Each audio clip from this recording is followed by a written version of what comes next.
next 30 years or so is going to be very, very difficult in this country if we're going to care for these older individuals in the way that they deserve.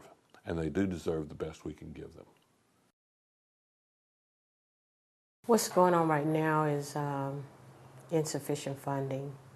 Well, we haven't had any cuts the last 3 or 4 years until this year. Our state budget is about $3 million. And then, of course, the budget cuts have hit us, so we didn't have quite that much this year.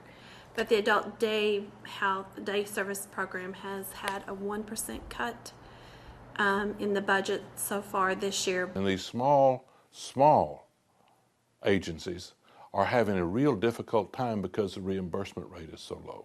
Since 2002, we hadn't had a reimbursement increase rate since 2002.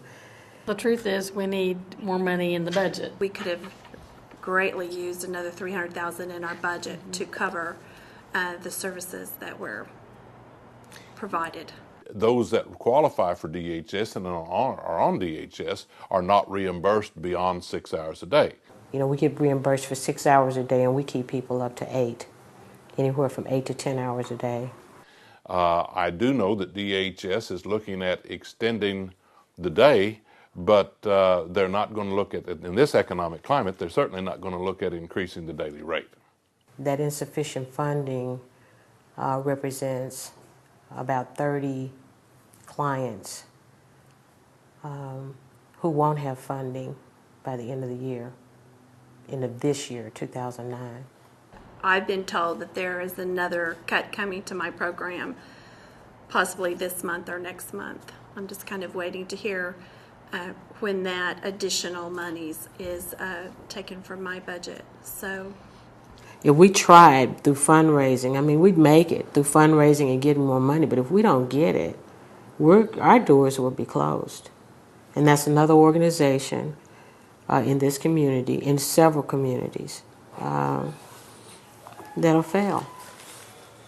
Because we don't want people sent home. I mean, when people are at adult day health, they're there because they need the service, they need the supervision, and we don't want anybody sent home if we can help it.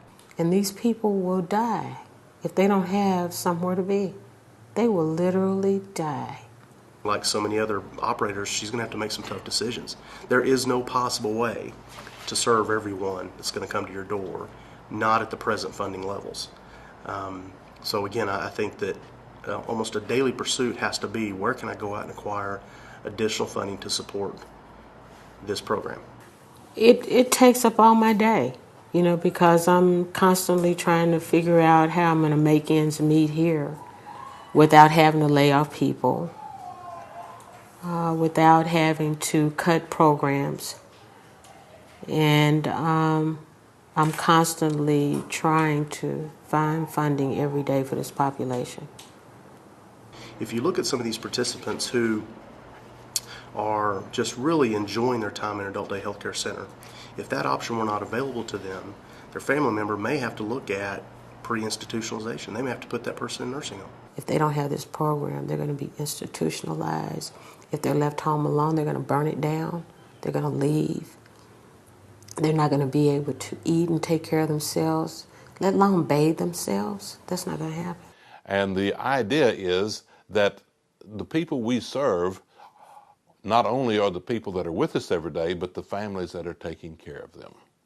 And it's a high-quality, low-cost program that can keep people in their home for a lot longer than they would otherwise. The folks that participate just can't imagine going somewhere else. And this is a real lifesaver for them in many ways, and certainly for their loved ones who are responsible ultimately for their care. And they depend on this center to eat. They depend on this center for safety. What about the caregivers who have to take care of these people and they have to work? You know, when you start talking about closing down facilities or organizations like Adult Day or closing down adult days, you're affecting the caregiver who has to work. You're affecting people who are depending on this place to be open for a job.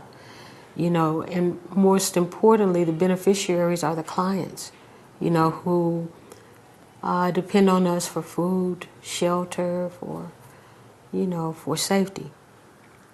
And when you talk about closing it down, what happens to those people? Who's watching those people? What's going to happen to them? And does anybody care? Does anybody care?